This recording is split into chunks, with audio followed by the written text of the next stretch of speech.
That's a fun one by the artist Purely Gray. Lots of fun there. Something about the atmosphere of that one is pretty cool. Anywho, this is a live stream. Welcome to CBGog Live. And tonight we're going to have some stuff that I made for some rambly content here. I hope you guys are interested, at least, in VRChat, because I'm going to be talking about it. I'm not going to be playing it on stream. But, you know, maybe that could happen at some point in my life. But I am going to be talking about it. I've got like a whole 28-minute ramble about that. And then after we talk about VRChat, I'm also going to be covering some just random, a little bit of a funny recording I made about the Steam Backlog that I have, and just sort of the whole like concept of backlogs. Going to be having that as well tonight on the live show. And I'm thinking I might upload these bits separately as VODs or whatever. Or this is, you can catch this as a recording, which you might be catching it this way right now, in which case, hello. But thank you for checking out the not live version of the show. But anyways, yeah, so we're going to have that. And I'm probably, like I said, I'm just wanted to make the point clear that I might upload each of the sort of separate segments that will be in the live show separately as individual videos on the channel at a later date. If I don't do that, then it will be specific to this live stream. So, hey, welcome and sit tight. We're going to have some more great music coming up. At least if you ask me, it's some great fucking music.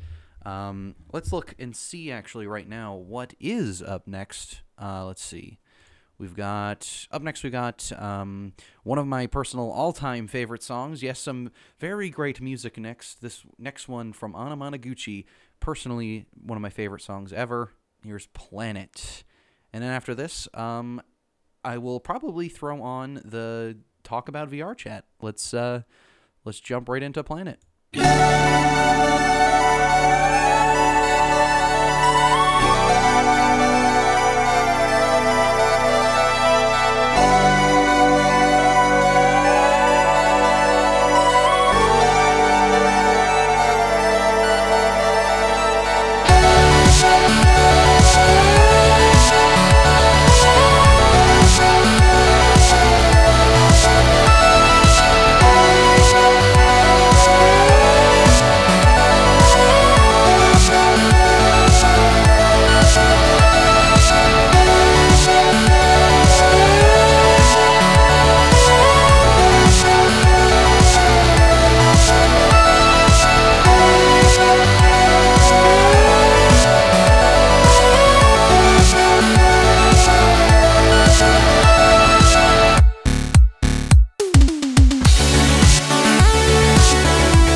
That song's way too good. So, wait, no, not dithering. Not just yet. We'll get to this one. We'll get to this one in a little while. All right? Alrighty. Well, I see that the VRChat has arrived, and by that I mean I can see some Ugandan knuckles hanging out in the chat. Brothers, you have found a way. And I think if now is a good time as any to talk about VRChat. Let's I'm gonna just give me just a moment, and I will boot up that rambling for you right about now. So let's just get it going here. Hang on just a second. There it is. It's gonna take a second to start up. Hey there, let's talk about VRChat. That'll be the topic that I'm gonna start talking about right about now. So yeah, I've had my fair share of it now. I think I looked yesterday and I've spent 30 hours of my life in VRChat. And I never honestly, if you would have told me a few weeks beforehand, I would have been like, nah. Like I'll probably check it out for like maybe an hour, 5 minutes. I don't know, something. But I ended up finding something about it that, you know, I think the VR aspect really makes this concept excel more than I ever would have thought it could. To the point where, like, someone like me who's typically antisocial wouldn't find something like VRChat enjoyable, but it's the structure of VRChat that I think actually saves this aspect for me, because it's not like you get on VRChat and then you're like forced to stay in this little room where whoever else is on VRChat appears. No, it's not like that. It's much different, where you can go to like all of these separate worlds, and like, see, that decision and that idea I think is why I'm still playing it on a fundamental level, because the fact that you can pick and choose your location, and like you can also sort of pick and choose your interactions, kind of makes the entire, like, it's weird, because I almost don't think calling VRChat a game is entirely like representative of it. You know, it just isn't, because it doesn't really feel like a game in the traditional sense. It's like a social game. It's almost like a piece of social media that literally is like a universe to explore. You have like infinite locations to find. You can like open up new instances of pre-existing locations if you want your own private version of a location.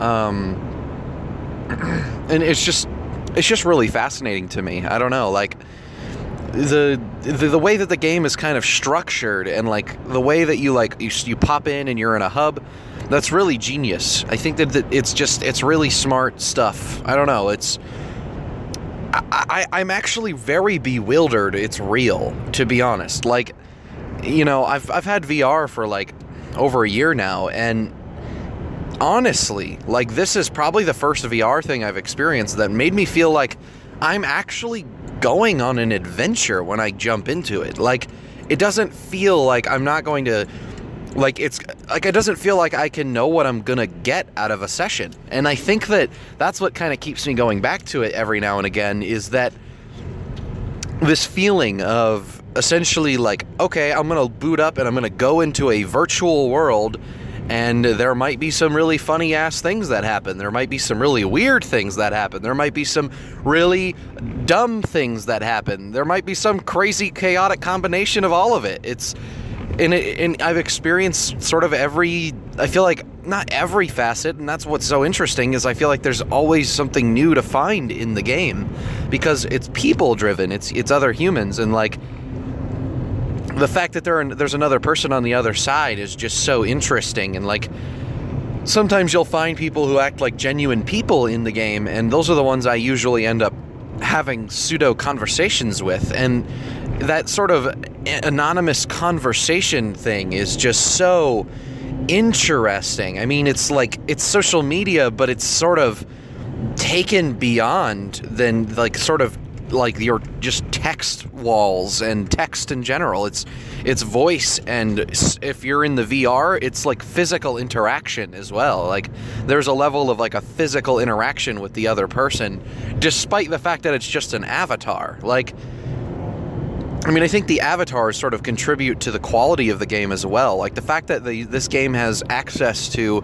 basically any avatar, period. Like any character you can think of is most likely some avatar that you can either find, or if you can't find one and you really want it, you can work for it and you can put it in the game yourself.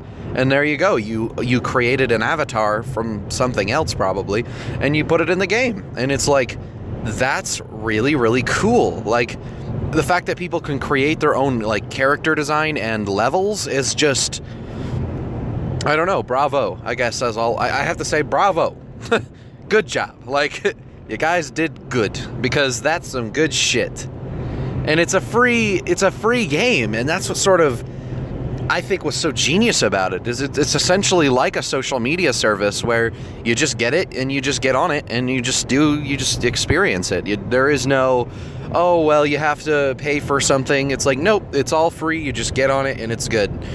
It's honestly like, I'm actually a little taken back to be like, I don't know. I feel like I can't fully express my true like reaction to VRChat, because it's actually bewildering in a way that I don't think words will fully describe. It's truly like you're in a dream. It's like, it's actually the closest thing to like dream emulation that can exist, but it doesn't, it kind of goes even beyond just dream emulation. It kind of like, it's like you're crafting a dream while you're in an emulation, and there are also real people in your dream that are like representative by these other avatars that usually are so varied and different that like you just get this really, really memorable, distinctively odd experience that just sticks with you, kind of, even after you played it for like, even like a few days ago, I had an experience where I was in this location called the Great Pug. I met a guy who was playing as Cass from Breath of the Wild, the big bird dude who plays the fucking accordion, I believe is the name. And he was playing as this character, but obviously it wasn't really like acting the part or anything. It was just preferable, you know. I don't really care that much for the role-playing, though there is fun to be had in role-playing as well, and I think that's something I'll cover in a minute. But like, this guy basically was like really chill to me, and like he just kind of like, it's weird because you see how like certain people will like socially pick up on the way that you're acting. Like the way that you act in the game kind of affects who will want to interact with you, and it's noticeable that like being a bit more like I'm pretty quiet when I play the game most of the time. One time I've played it like a few times when I've role played as a character, which was Beerus from Dragon Ball Super and the Dragon Ball Z movies, to be specific. The God of Destruction Beerus, and I did this sort of shtick where essentially it was Beerus who had no control over his powers, because this avatar model that I was using for Beerus had all these crazy powers on the macro to the animations, like to the hand animations, and they were so hard to control. So I thought, hey, this would be really funny to pretend I don't know how to control these powers. And I actually didn't really have a full grasp on how I'm supposed to deal with these powers. Like, a lot of the time, they would be activated accidentally anyway. So it was just a really, really funny joke, and doing a Beerus voice and like pretending to sort of be unhappy about all this craziness was just really funny. But anyways, so yeah, that's sort of how role-playing can be used in something like this. You can kind of become a character if you want, which leads itself to theoretically an endless amount of entertainment via other people's reactions to you. It can be really, really interesting and really, really fun. I don't know why, but I find myself very entertained by it. It's truly like a theater of it's a theater of like human chaos sort of perfectly wrapped in a bow. Like, you'll find your peaceful, like, polite character people who are just like, yeah, I'm just on this, like, kind of just here, you know? And, like, that's kind of how I am. I usually am kind of calm when I'm playing it. You know, I prefer to stay quiet when I'm playing it, but sometimes I don't. Sometimes I will talk to the people if they start talking to me, but it's really strange because, like, normally I would be completely quiet. Like, you know, playing a game like that's like supposed to be social. Normally I'm not interested in social interaction, but like it's something about sort of the feeling of being present in the location of the game that allows sort of this suspension of like disbelief, I guess, to the point where you're like, okay, I'm here at the Great Pug and this person is here with me and he's talking to me. Or she, and they just, you know, they just create a conversation and you're just a part of that conversation and you can just chime in, and you don't have to chime in if you don't want to. And oh, what are the consequences of doing either? Nothing. That's sort of the crazy part, is like it's like a social freedom universe. It creates this sort of free play universe for us, essentially. Like, I don't know, it's really mind-boggling to kind of think a lot about it, because it's so dreamlike. For example, I think this is probably the most dreamlike it's been so far. I was playing a Skull Kid. That's the avatar I usually lurk as, by the way, that I'm usually like hanging out as, because I like it because he's kind of quiet, like his face, the Majora's Mask. One, I really like the design of the Majora's Mask. Two, it being on my face kind of helps my immersion. And the reason it helps my immersion is because it's like I'm wearing, you know, a mask, because I am kind of wearing a mask in real life. I'm wearing the headset, and it kind of feels like whenever I have to like tinker with my headset in real life, like my in-game character will clearly be like kind of fucking around with his mask, sort of. Anyways, so yeah, I was running around a Skull Kid, and I found out there's a map called Termina. There's literally a map someone made that's like the entirety of Termina for the most part. It's not the entirety, but it's most of Termina. It's like you can go up to like some of Snowhead, you can go to some of Woodfall, you can go to some of the Stone Tower Temple, you can go to the Great Bay and all that. You can go to all the like major locations, but you start out in Clocktown, and I wanted to get up to the clock tower. I wanted to sit on top of it. And, you know, because I'm fucking Skull Kid, so I might as well go be creepy and sit on top of a clock tower. And also because you're in Termina in first person, that's insane. Like, being in Clocktown that was cool as fuck. I'm not gonna lie. That's some, like, childhood wish fulfillment right there. That's some, like, I am in this video game, technically speaking. Like, I was in Termina, the music was playing and everything. Like, I had Clocktown music. And then I met the creator of the map, who was this little cat dude. And he had, like, a bunch of friends with him and stuff, too. And, like, he was one of the creators. I think there was another creator that wasn't online at the time, but whatever. He was this cute little cat dude, and he was, like, he seemed so nice. And he was just like, oh, yeah, sure, I'll help you. And then, like, because I asked him how you get on there, and he was like, oh, yeah, sure, follow me. So he, like, shows me to this little secret, and he shows me how to get on top of the clock tower, and then he shows me you can also go to the moon itself, like how you go into the moon in the game. And it was just so awesome. I don't know, it was just so cool. And, like, he was just so nice, and he was like, hey, like, cool, he friended me and everything. It was so nice of him. And, like, I don't know if I'm ever going to talk to that guy again, but hell, I have a mad respect for the little cat dude, who was really, really kind, and, you know, he was cool. But do you see how that's like a dream? Do you see how being there in Termina, talking to this person who's a little cat dude, who is really nice, is like a dream? Do you kind of see what I'm saying? It's almost like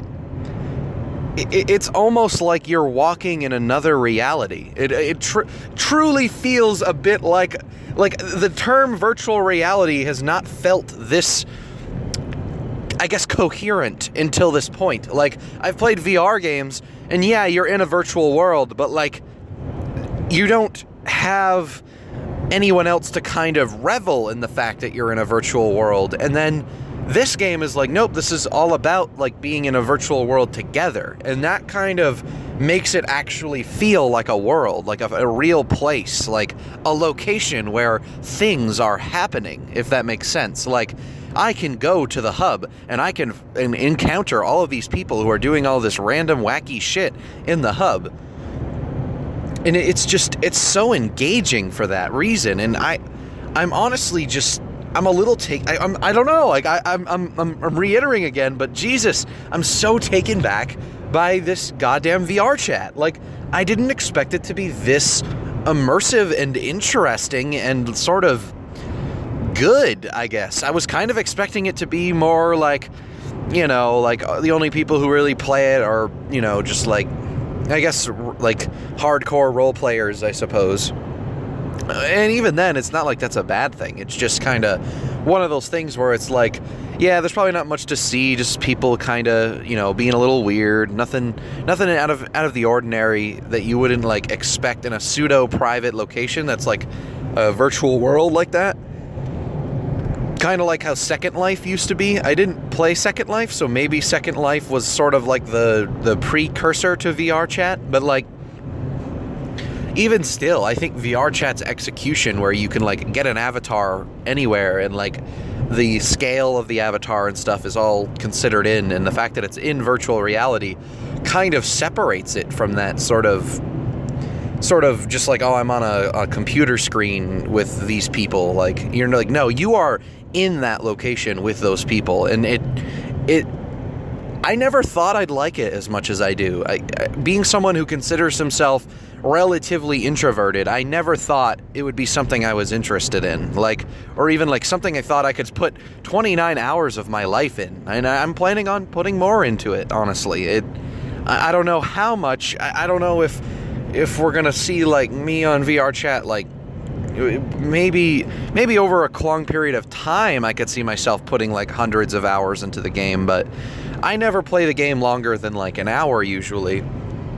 Sometimes I'll go like to an hour and a half if I'm having a particularly fun session, but usually I don't like to spend like too long in there, because virtual reality itself, it's just not, I don't know, it doesn't feel like it's a good idea to stay in there for longer than a few hours. I mean, at most, to be honest. Like, I don't know if I could ever VR chat for like a day, for example. I don't think I could ever get on there and spend like an entire day playing the game, because that's a bit too much for me. I think that maybe if I was extroverted, maybe. But I'm more introverted, like I said, and I'm not that interested in like a constant social interaction. But it's actually a way to meet people in a way that I never thought I could find. It's an interesting way to meet people. It's not meeting them in the most sort of, I guess, honest way is a good way of putting it. I wouldn't describe meeting people in VRChat as like an honest representation of meeting somebody, because,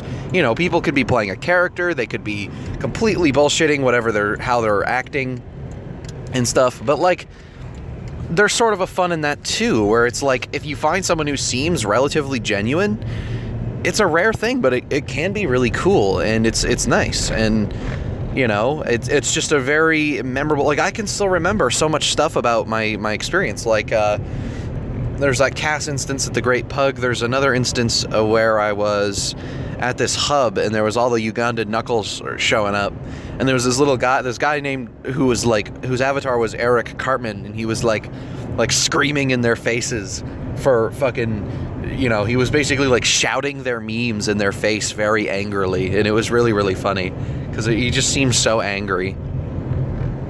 But you could tell he was just kind of fucking around, I think he was kind of pissed in the moment, but he kind of, you know, he didn't really care. He wasn't actually that angry. But that's just sort of what I read from how he was, you know, how he sounded. And I don't know, being a person who wants to be a voice actor, VRChat's a really, really fun and easy way to test my acting. Like, that's another aspect about it I'm considering. Like, there's so much fun you can have in VRChat if you put it in, if you put in the effort. It's interesting. It's honestly like, man, I think I'm stuck on the whole bewilderment part. I'm still on that. Like, I'm still a little taken back by how immersive and how distinctive of an experience VRChat has been. And I mean, you know, it's not something that I would say... I don't think I'm going to spend, like... I don't know. I don't think VRChat will consume hundreds and hundreds and hundreds of hours of my life, but I could easily see maybe 100 and 200 at most collectively over the next year or so. Maybe I'm wrong. Maybe I'll meet a bunch of cool people who get on the game frequently and want me to sort of want to connect with me outside of the game, and I'll be down with that, and who knows, you know? You never fucking know with this stuff, and that's what's really interesting, is the game, you feel like you can actually kind of meet people on there. It's interesting. It isn't like social media where there's this huge divide where there's like, okay, yep, there's my text on the screen, and that's me. I'm the text in the avatar photo. No, you're like a physical avatar, and the voice in your voice is what you speak with. The fact that it's your voice kind of grounds it a lot more in my eyes. It makes everything feel more authentically social. And the avatars sort of create a very fun experience for your social interaction. It makes it sort of notable and distinctive. Like, oh yeah, Mechagodzilla showed up, and guess what he's doing? Oh, he's just chilling on the couch. It's like, okay, like this super detailed model of Mechagodzilla just shows up, and he's just this super chill dude. It's like, and he's just like talking like, oh, whatever. And he like, I don't know, it's nuts, man. It's just crazy. It's fucking crazy. So many different avatars just have all these different personalities, and like, the chaos of the Ugandan Knuckles is nothing to laugh at. I mean, it's definitely something to laugh at. It's actually something to admire for how funny it is. It's funny because there's a lot of like people who want to be genuine on there, and they're like all salty because of the Ugandan Knuckles meme. Oh, excuse me. Sorry. They're all salty, and it's really funny because, like, I don't really have a problem with it. It's fine with me. It's just, do you know the way? Like, it's very funny. I haven't ever done the Ugandan Knuckles thing. I'm not one to join in on memes like that, especially because it's kind of like the mainstream meme for VRChat, and I think it's funny, but it's not something I feel like I should contribute to, because there's already so much of it. So it's just kind of like, you know, let the people who really find it funny become the Knuckles and be the little Ugandan Knuckles character avatars. And they are pretty funny. But yeah, I mean, I don't know. There's a lot to say about something where you can constantly get a new experience out of it, to be honest. You could tell stories of VRChat to somebody and they'd be like, and this actually happened? They'll be like, wait, are you being serious right now? Like, and I'll just be like, yeah, I'm totally serious. I was Skull Kid and I was running around Termina. Like, what? Is that hard to believe? Yes, actually, a little bit. Sounds like you were dreaming. Well, you're not far off, to be honest. Feels like it is a dream, and maybe that's not good for me, but who the fuck knows? And at this point, I'm not one to question it. I guess I am, but I'm not one to care, I guess. Or like feel like it needs to be socially different, or I guess just different in general. Like, I think VRChat is really interesting, and I hope that one day VRChat is something, I don't know, like, I guess the way it is now is pretty solid, and I kind of hope it doesn't get worse, but it's gonna get worse. I know it is, and by worse I don't mean like the functionality of the game itself, but like the sort of immersion to it. It's gonna get more sort of immersive, and it's gonna get more particular, where like you're gonna be able to do a lot of things in it, and people's fantasies will start being a lot more just available.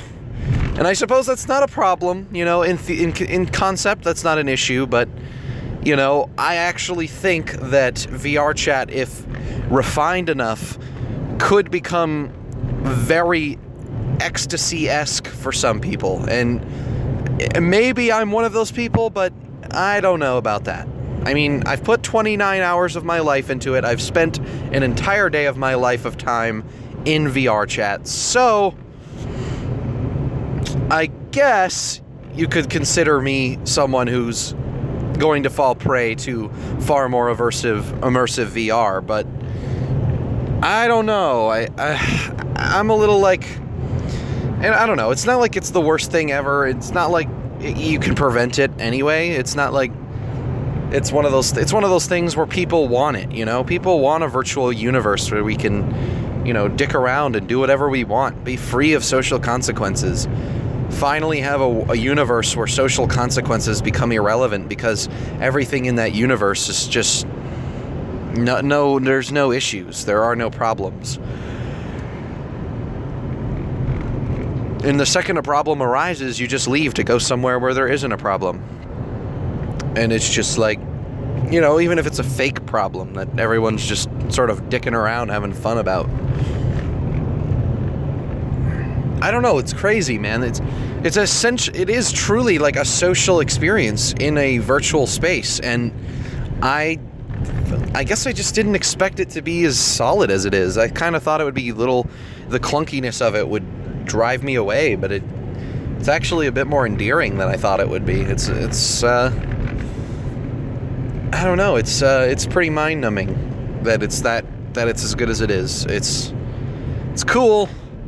It's fun. If you're curious to check out the chaos, feel free to check it out. It's completely free. You can play it on your computer. It's just the Unity engine, I believe. I believe it's just like raw dog Unity engine, the game. It's almost like, yeah, I think describing it that way is a pretty good way of describing it. It feels like you're playing the Unity engine experience, like you're just living in the Unity engine. It's weird. Maybe living isn't quite the right word there, but you're hanging out in the Unity engine with a bunch of people. And there are lots of worlds to go to. You can go to Dark Souls maps, you can probably go to Counter-Strike maps eventually, you can probably go to Half-Life maps eventually. We're gonna probably have all of Zelda's maps on there eventually. The creator of that Terminus Field was talking about how he wants to do Twilight Princess maps, and that would be really cool. Oh man, let's just do every Zelda, please. Every Zelda. I mean, Breath of the Wild would be pretty insane too, but I want to see Twilight Princess. I want to see Wind Waker. I guess Wind Waker is actually in there as well. I've been there. Though oddly, it was a map called Particular. I don't know why it's called that, but it's a map called that, and I don't know why. But it's got like all of the primary islands from Wind Waker, which was cool. Didn't have the music though, which was underwhelming, so I think that's why I didn't remember it as well. But anyways, I think that's going to wrap up my thoughts on VRChat. Thanks so much for tuning in. I don't have much else to say at the moment. If you ever want to hit me up for VRChat, let me know on Discord. I will for surely talk to you about my VRChat adventures if you're interested, and you can theoretically join me if you're into the kind of things I'm into in VRChat, which is being just kind of chilling in an area, just observing the madness. If you're into that, hit me up. I might hang out with you. I don't know. I might not. I also do like going alone in there. It's a very fun thing to do all around. But anyways, I don't know. I don't have much else to say. I'm bewildered. I'm still bewildered by VRChat. I will continue to be for a while, so who knows.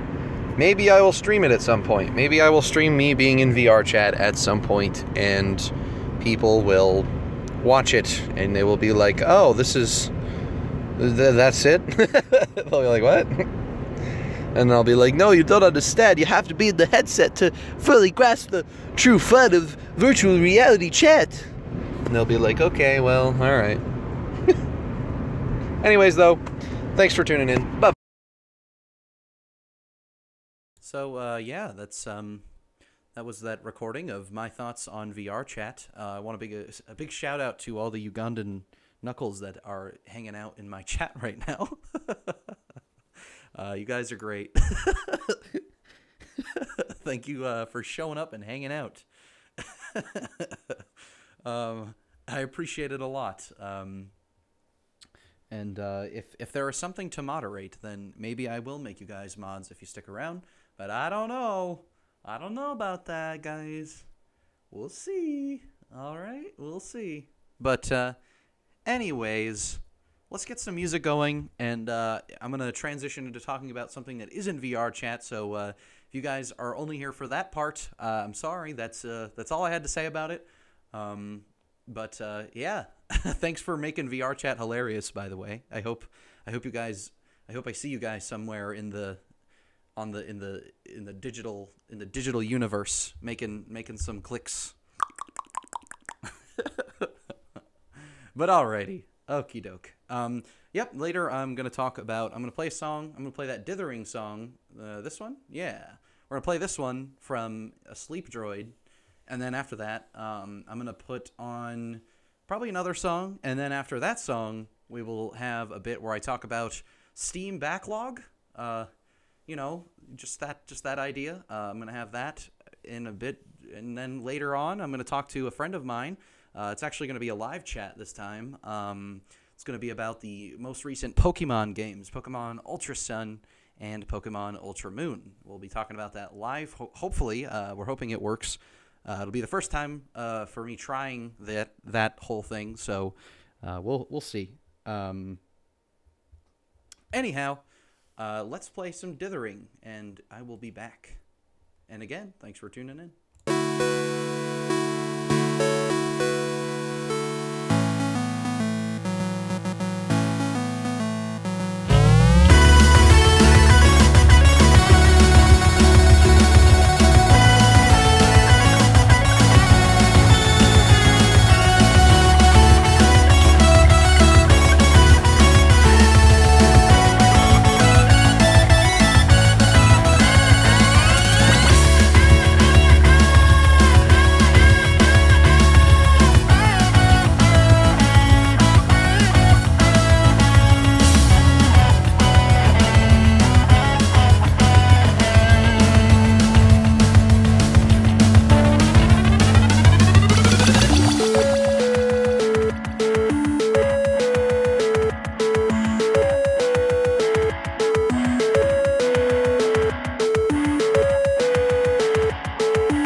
Para.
something very relaxing about that one.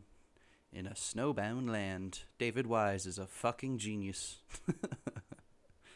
Okay, I'm going to have one more song, which is a short one. And it's a nice classic by, I believe, Koizumi Totaka. No.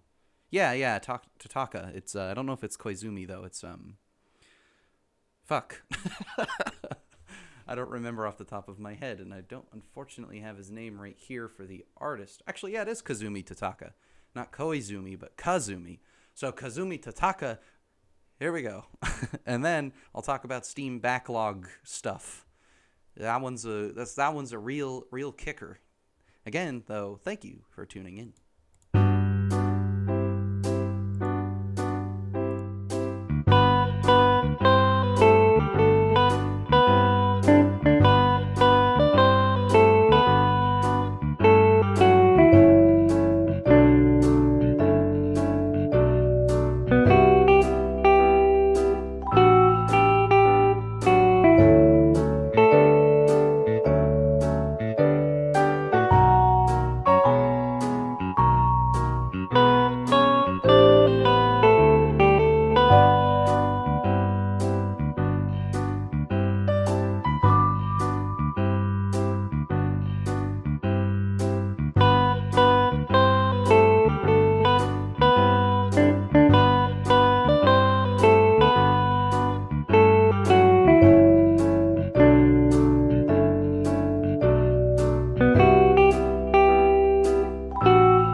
Another really relaxing song. That was Nix Holmes' Day's End. That's actually, I have incorrect information right there for the where it's from. I believe it is still Kazumi Totaka who made the song, but it wasn't from Animal Crossing New Leaf. It was, to be specific, from Animal Crossing Happy Home Designer. It's a great song, though. I love how chill it is. All right, though. So, if you have Steam games and you use Steam a lot, you may notice that when these sales roll around, these motherfuckers, they make all these, like, really good games, or, like, games you've heard about that are cheap. Like, they're like, oh, here's $5 for Just Cause 2. It's like, oh, really? That's, that was once a, like, $50 game for, like, $5? Oh, okay, yeah, I'll just go ahead and buy that. And you're like, oh, well, there's this whole other game that's like $5. Let's buy that too. Oh, there's this other game that used to be $60. Now it's $20, and you really wanted it, but you didn't have the money at the time. Oh, there it is. Fucking Steam, man. All right, I'll jump. Let's get the ramble up here. Let's talk about it here.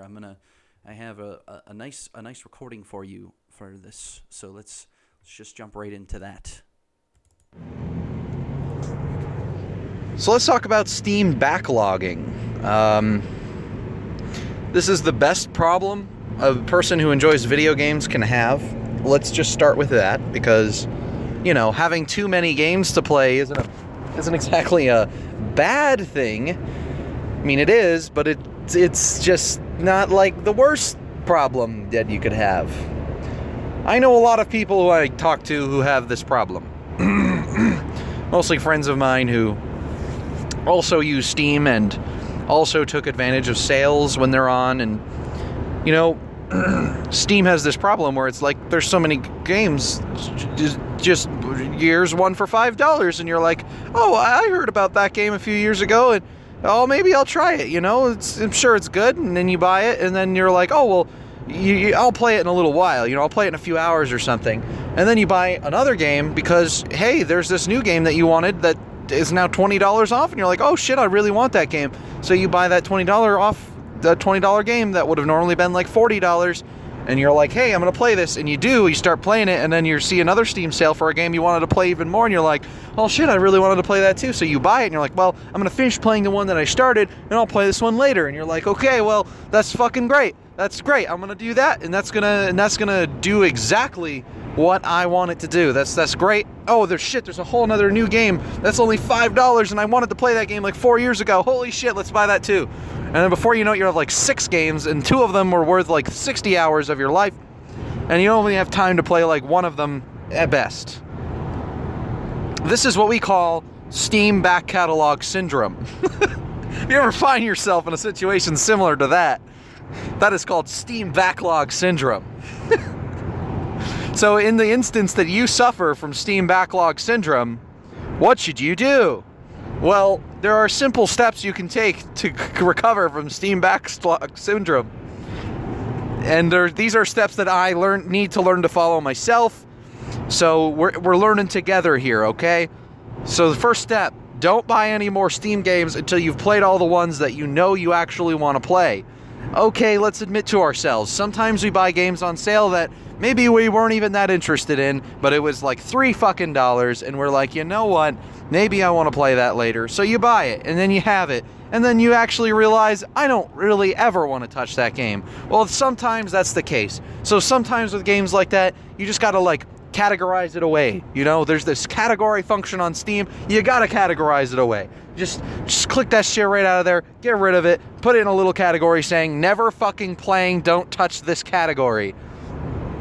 And then if you ever want a fun romp, you later can just go do that. You can randomly just be like, hey, let's actually play these games at some point. Oh boy, Jesus. It's the fucking Steam catalog, man. It's ridiculous, okay? Just the backlogging is ridiculous. I need to just not buy any more games on my Steam and just like be like, okay, what games am I gonna play? I'm gonna actually sit here and play some games. And you know what? You gotta give, in my opinion, you gotta give a game at least a few hours, give or take its design sort of style, before you can kind of know if it's for you. Let's take an example of a game that I bought that I thought I would like based on premise and based on sort of what I'd seen and even what I'd heard. I like the audio quite a bit in the game, but Terraria. For me, this game, I wanted to like it. I gave it like a solid 6 or something hours. I don't remember exactly how long I gave it, but I remember giving it a fair amount of hours of my time to try to like it. And I never did. And it's one of those things where it's like, well, that could have been 200 hours, but it wasn't. Instead, it was just a few hours. But fucking, I don't know, like, does anyone else think that the Steam backlog issue is a little, it's a little too much? It's a little like, oh fuck, man, maybe I should, like, I don't know, find some service or some way to get rid of the fucking games that I don't want to play? Like, is there a way to do that? If there is, someone hit me up and let me know. Jesus, if there's a way to do that, maybe I'll gift some games to people and then they'll have to deal with it. Games that I'm like, all right, do I want to play this? And I'm like, yeah, I kind of do. And then I don't end up playing them. And then I'm like, then I see them again later and I'm like, no, yeah, I don't think I want to play that still. But the thing is I just have to, you have to break through. You have to, it's starting by admitting you have a problem, which is I buy Steam games when they're on sale, and I still have like 16, possibly multiple, you know, dozens of games you still haven't even touched. Get to those dozens first, and then you get to buy new things. Now, I'm not trying to tell you what to do. Obviously, you're free to completely continue to soil your library further to a point where the backlog is so big that there is a point of no return. But the backlog just is so big sometimes that you just are like, damn, son, I don't really know what the hell I'm going to do with myself. And that's kind of where I feel like I'm at.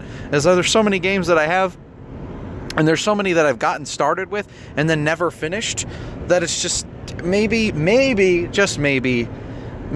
sometimes you have to accept fate. Maybe sometimes you have to accept that, you know, some games just aren't meant to be finished by you particularly, you know? Some games that are really great and others really like, you might think are just decent and you never really got into it and you couldn't really finish it. That's one of those facts of life that you just have to kind of come to accept, you know? Not always will you be able to get away with just not... I don't even know where I was going with that particular line of thought just now. Not always... What? I don't know. But still, the Steam Backlog issue is... Well, it's your modern PC gamer's first world problem, is what you would call it, you know? It's one of those issues where it's like, well, fuck, man, I don't want to, like, miss out on all these games that I fucking spent money on. But it's like, but hey, what's this new game that's on sale right now for $5.99 and it looks really fun and you've seen some people play it? And then you're like, oh wait, there are also video games that you can get completely free that are also very fun. And it's like, oh fuck. You will never escape this hell. You will never escape the prison that is too many video games to play. It's a prison, I tell you. They've entrapped us all into this endless gaming nightmare. Too many video games? What? How is that possible? How is that even a problem? My childhood self scoffs at your problems. Now that would have been amazing as a kid. Yeah, well, as an adult, it's not fucking amazing, okay? It's a prison. I don't know what to play. It's left up to my pure decision-making alone. There's so many decisions to make that it becomes more difficult and challenging to make the decision. Ah! Play some Steam games for me, please, if you're listening. Just boot up a Steam game right now and just continue playing it and just give it a try. Give it a fair shot. If you don't like it, fuck. No! Why did you buy it? When you could have played a game you probably do like that you already own that you just haven't touched yet.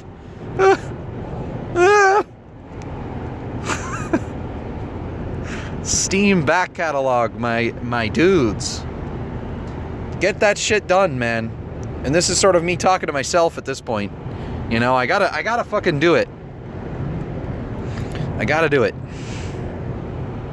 And you should too. You know?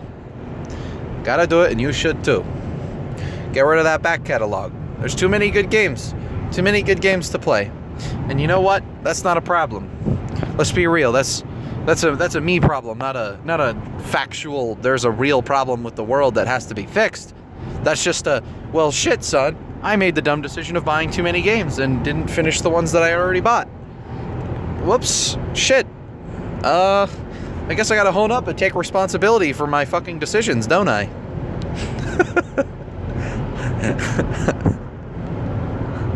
Oh boy. The fucking back catalog, dude. It's just too much. It's just too much. The back catalog is just too much. Yeah, it really fucking is too much. Okay? Not fucking around when I say that shit. Oh my god, though. Seriously. I mean, you guys, I put it on stream, but that is too many games, man. If you're also in that position, contact your physician, get help, I don't know, something along those lines. Should do the trick. But all right, I'm gonna get Agnew, my good old buddy, old pal. We're gonna talk about Pokemon in just a little bit here, but in the meantime, let's play a bit more music. Let's do it. Hang on just a second here. Up next, we've got a song from George and Jonathan off their album The Best Music. Here's a really trippy psychedelic song by the name of Whale.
Feeling nice and chill after that one.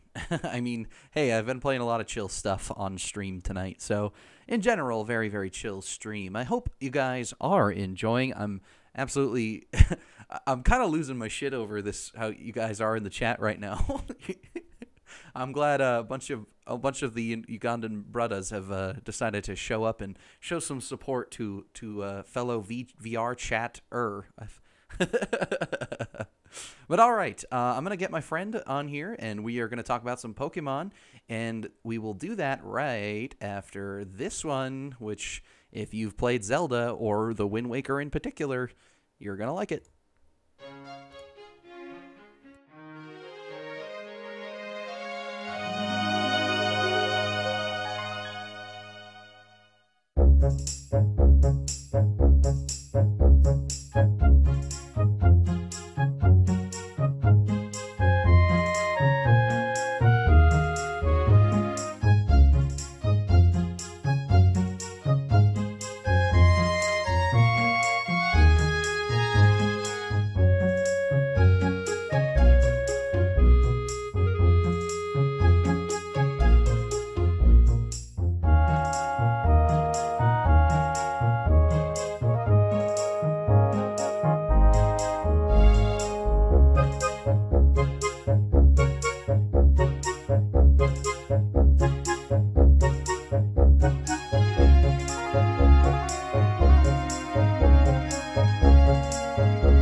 All right, I'm feeling pretty relaxed. Relaxed enough to now try to get my friend on here to talk about some Pokemon. Let's do it. Let's see here.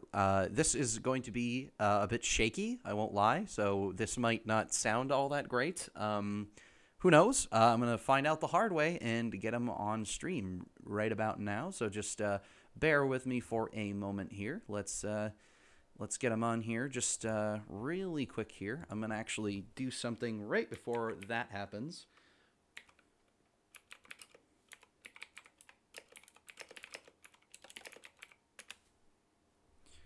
Just gonna get something for the video of the stream here, just so that you know, just for consistency's sake. Let's just go with that. Go put that there. Da da da da da. Put the excuse me. Just don't mind me. I'm just doing some stuff. I'm just doing some behind the scenes stuff. Gonna put that right there. There we go. I'm gonna get you over. Actually, let's put this over here. Whoops. No, you want this image. I want to. There we go. Da da da da da. Gonna get some Pokemon Ultra Sun, Ultra Moon over here. All right, that's good enough. I'm not picky. All right, let's get him on stream.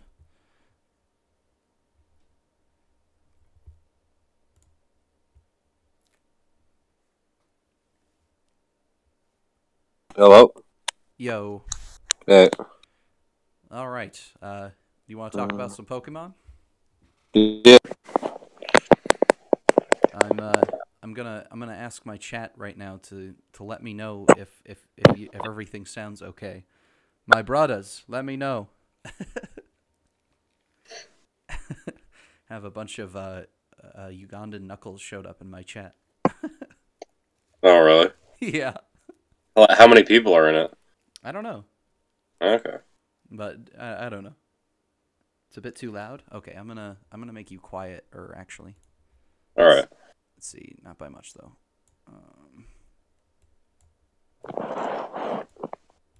How about that? That should be good. I think that's good. All right. Anyways, so this Pokemon Ultra Sun and Ultra Moon, those are some games. Yeah, I mean they're really good.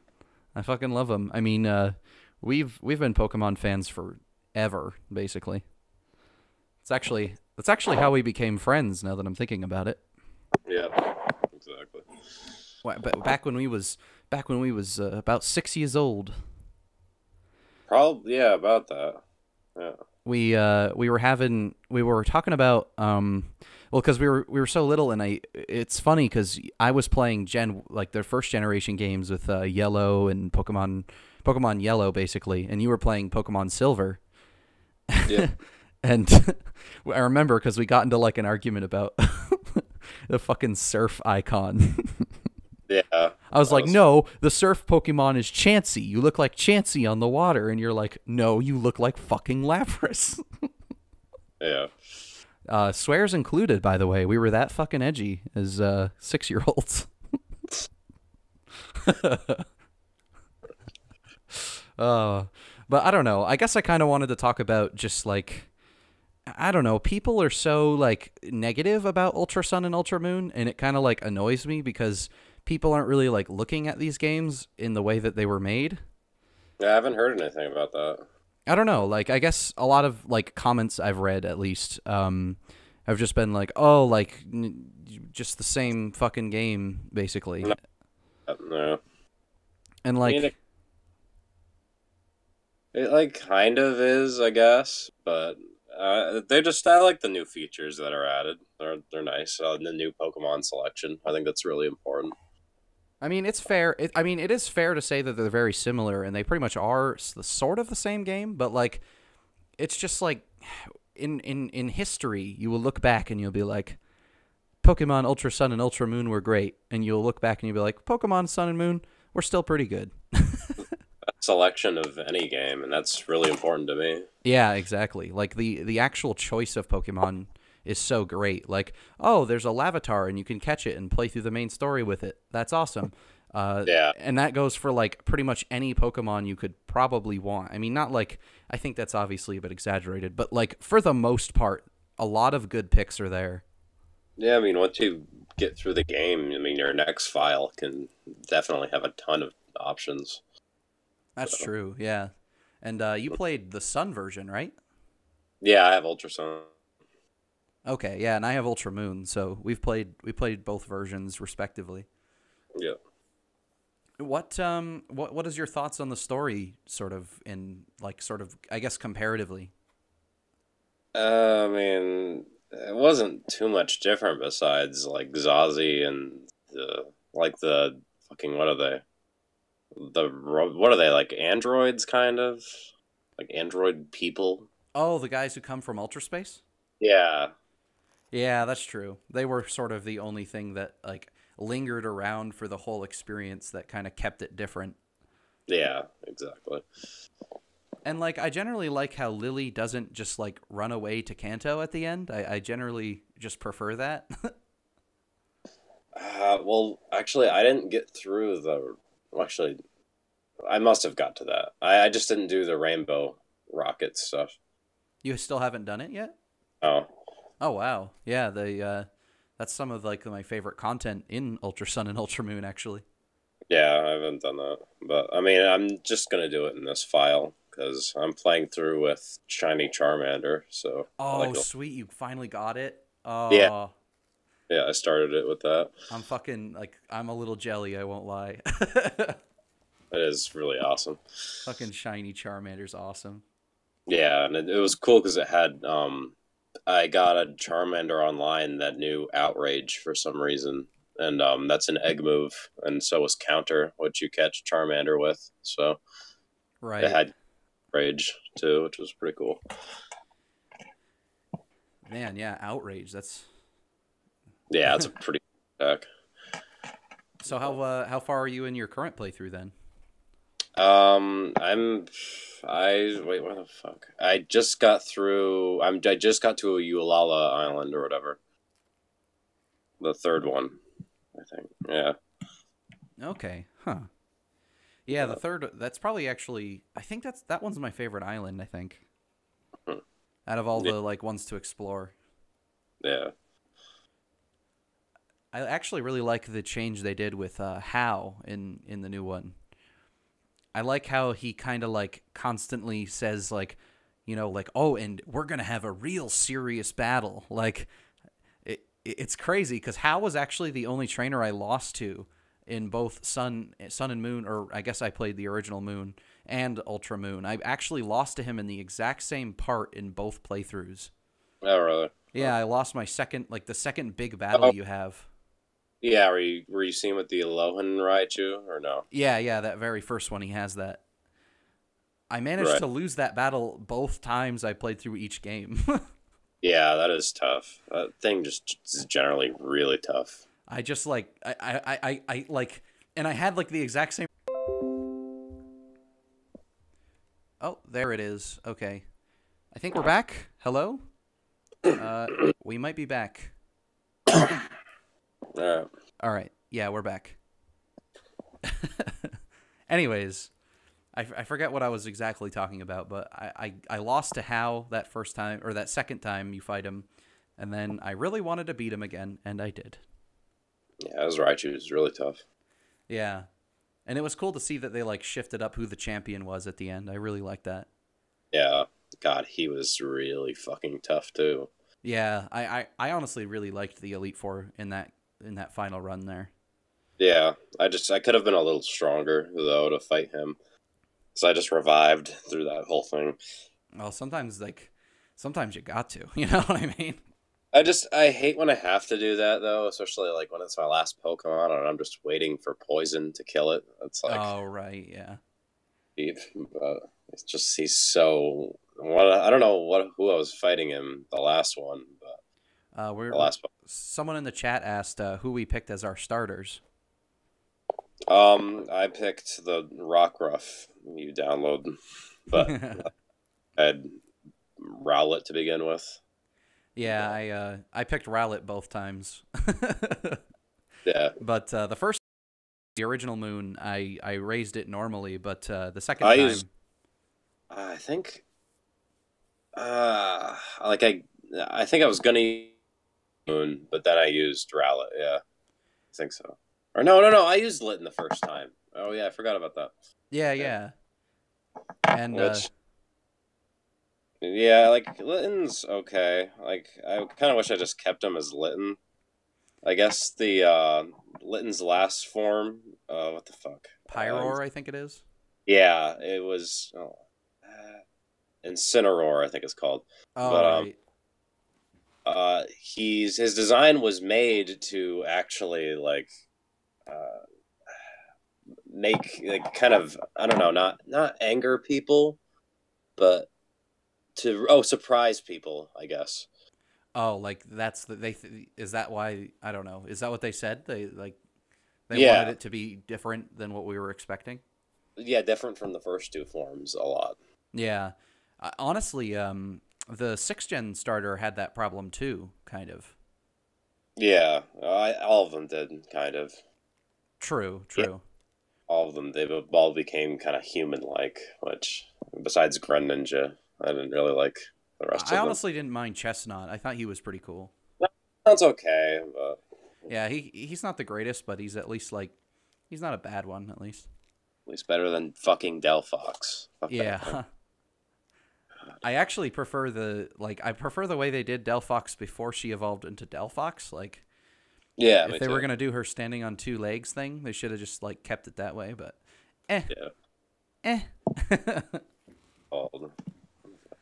But yeah, I didn't think that. I think that Incineroar is a better case than those two were. But Incineroar much more. Yeah. Yeah, he's just a. It is unfortunate that your little cat becomes like this like tiger person. That's a big cat, kind of. Yeah, it would be cool to have like like it would be cool if it was like a regular tiger kind of Yeah, exactly. fire tiger. Exactly. I guess now would be an interesting time to talk about our favorite Pokemon. Yeah. I guess that's Mudkip for me. Yeah, it's hard to top Mudkip for me too. Yeah. There's a lot of, I mean, like, yeah, Charmander's great, Torchic's great, but Yeah, Mudkip's just the best. Mudkip is just like, you look at that design and you're just like, this is a Pokemon. It's so like perfectly shaped, and that's so cute. I don't know, and simple. Something about those cheeks, Yeah, exactly. Those are some of the those best. little gills that are just like so distinctively gills. Like you're like, those are supposed to be gills, huh? Yeah, exactly. And he has that fin on it. Yeah, Mudkip. If you want to. Okay, and we're back. Okay, It just keeps doing that. I don't know why. it's kind of annoying. It is, yeah. But yeah, I don't know. I find getting shiny Pokemon really fun with the Masuda method by just taking a Pokemon of like a Japanese Pokemon and breeding it with an English Pokemon or another nationality. Yeah. For me, That's why. I used to get really I got really into the breeding in Gen 3, and ever since then it's always been kind of secondary for me. Well, yeah, but you couldn't do the Masuda method in Gen 3. I don't know. I just think shinies just make your Pokemon just much more important and cool to have. I don't know. True. Well, like, if the color's better. Yeah, yeah. It's true that shinies do add a lot of value to your Pokemon. Yeah, Even just like external value for other people. exactly. But I don't know. I'd much rather have a black Charizard than a normal one. True. Yeah, and Mega Charizard Y with the black color looks so fucking cool. Oh my god. Yeah, some of the shiny Megas look really cool. Like Gengar's, it's like white. Oh, that is cool. Yeah. Fuck. It's very cool. Now, if you had to say, what would you say your favorite Pokemon game is? I mean, it's probably Emerald still. Like, I guess if I like for nostalgia, Yeah. but Yeah. Same. Ultra Sun is functionally the best, definitely. True. I don't know, like, I think that Heart Gold and Soul Silver they have aspects about it that have yet to be topped in very, very minute regards, but it's really good too. mostly like the level of detail of like functions in that game, like the fact that you can play all the old music while you're playing through the game is just really cool to me. Yeah, I never did that. I should have. Well, it's kind of like hidden away. You have to like really find it. Yeah. But I love shit like that. I love like finding unique stuff like that in a game. But I think I'm just trying to think like how many hours I've put into a Pokemon game to kind of help me determine what's truly my favorite.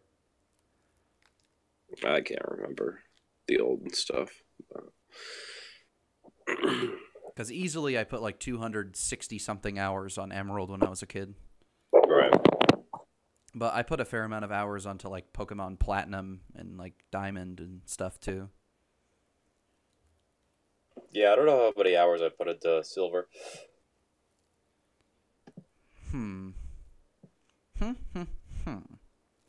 But a ton, I'm sure. Yeah, that's true. Pokemon Yellow.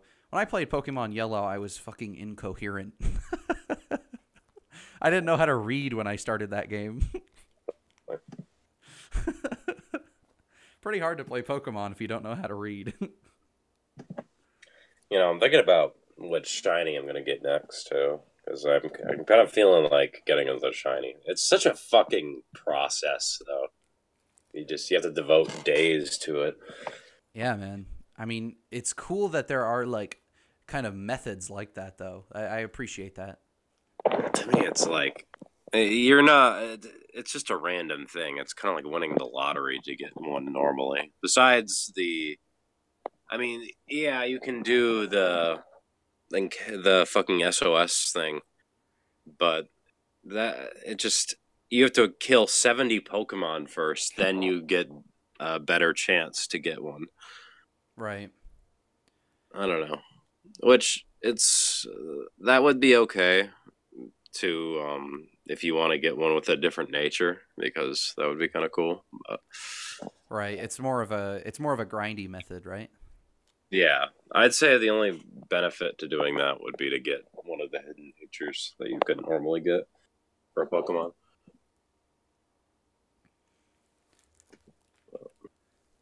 I'm trying to think if I mean the ultra wormhole stuff is really really cool. Yeah, that is fun. I haven't like I haven't gotten back to the game in a little while, but that was easily one of my favorite things about the post game was just like the legendary hunt felt pretty good for once in like a modern Pokemon game. Yeah. I guess I just kind of spoiled it. I wanted to see which ones you could get where, and because I just wanted, like, once I found out you could get Mewtwo, I just wanted to know which one it was in. But So is there actually a designed like visual wormhole queue for everyone? yeah, like each color brings you to a certain place. Okay. Okay, I see. Yeah, See, I just didn't even realize that. yeah. I've told you that before, but Yeah, you yeah, told me the colors for like this like the vague locations, but like I didn't know that like the legendaries have a very particular like specific looking ring to yeah. them. Um, no, like you can catch like Mewtwo's in the forest one, which is the green one, but so is like Raikou and Suicune, or I think. Yeah, I think Raiku's in there too. So if in Sun you can catch Mewtwo, what can do you know what you can catch in Moon? You can catch Mewtwo in both games. Oh, okay. Yeah.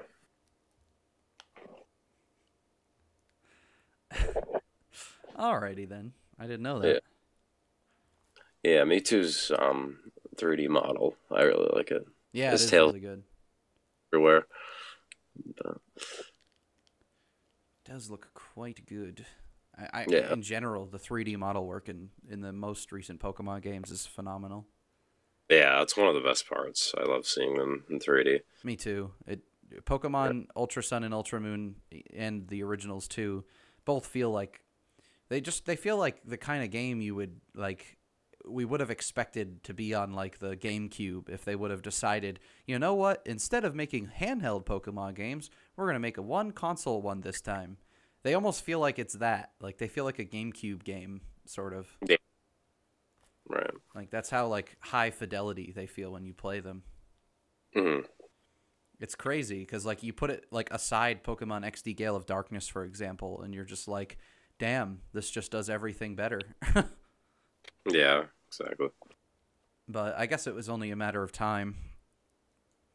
I do kind of a part of me is like nostalgically like bound to want sprite work to be involved somewhere in Pokemon again, but I just don't Yeah. really like. I understand that there's kind of no place for it anymore. I wish they, I wish they could at least let fans make like the old style Pokemon games like themselves. That would be Like, cool. Like yeah, and as Pokemon. they gave some of the proceeds or like most of them to Nintendo, they'd be able to release Game Boy games or some shit, or like, or like just like they could be on the new systems, but they'd look like the old games.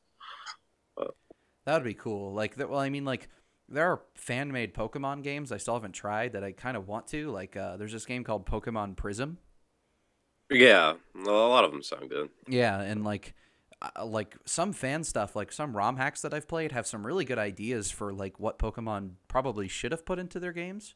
Like in Pokemon Liquid Crystal, there's like a side quest sort of function where like certain characters will like ask you to do something for them, and you can go like do whatever it is they're asking, and then like come back to them, and they'll give you like I think sometimes they'll straight up give you a Pokemon as a reward.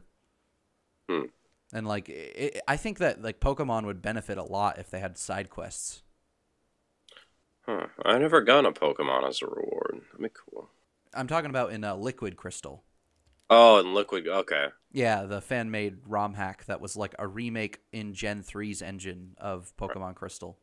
Oh, that's cool. Yeah. Yeah, it was the one that I nuzlocked all those years ago. Right. Rest in peace, Zally, by the way, just for the record. the haunter that I loved so much. Yeah. That actually. Could you Gengar in that game? What'd you say? Could you get a Gengar in that game? Yes, you could actually. Okay. You could just evolve it naturally, which, god damn it, I wish was an actual feature in the real games. Yeah. I wish you could get a Haunter to level 55 and get a Gengar. That would be so good. That would be awesome. But hey, who knows? Hopefully Pokemon Switch has just so much new good shit to it. Oh boy. I don't know. Do you have any other thoughts on Pokemon Ultra Sun and Ultra Moon? I mean, not necessarily. I just, I don't know. Just Shinies makes it really awesome. The ability. Giving it that longevity for you. Yeah.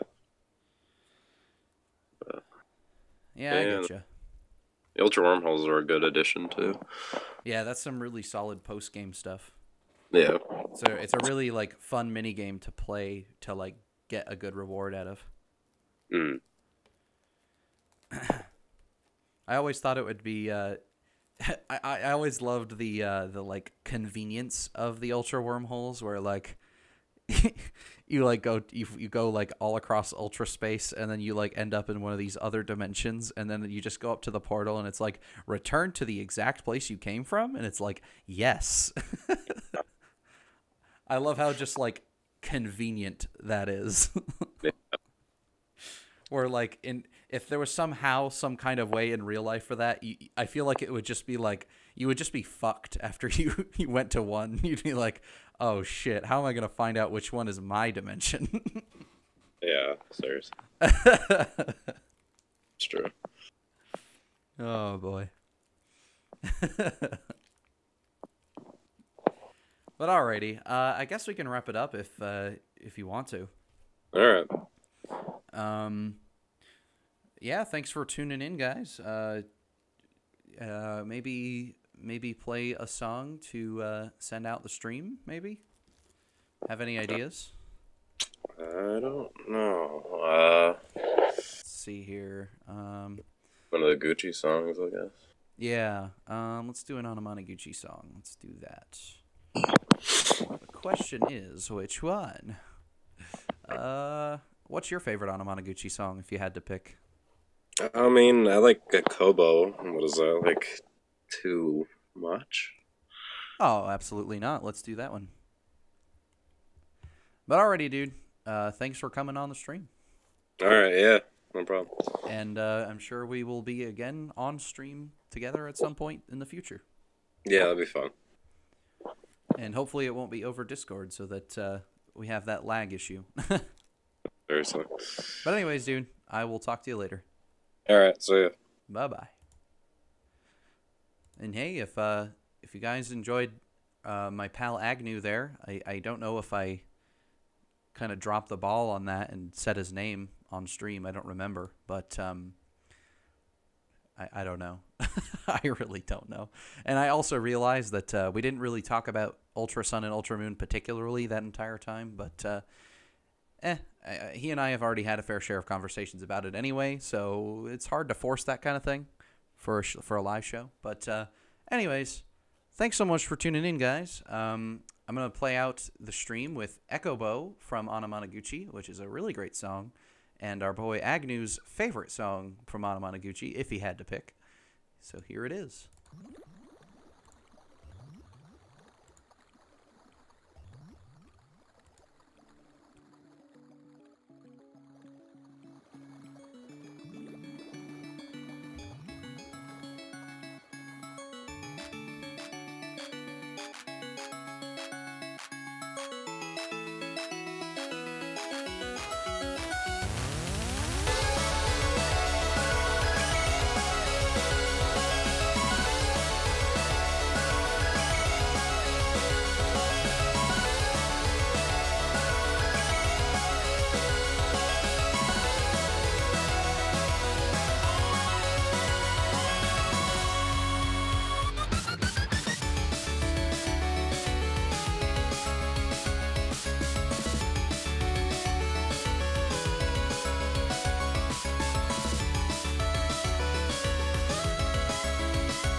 And I know I said I'd play out the stream with that, but I just want to say, hey, thanks for tuning in one last time.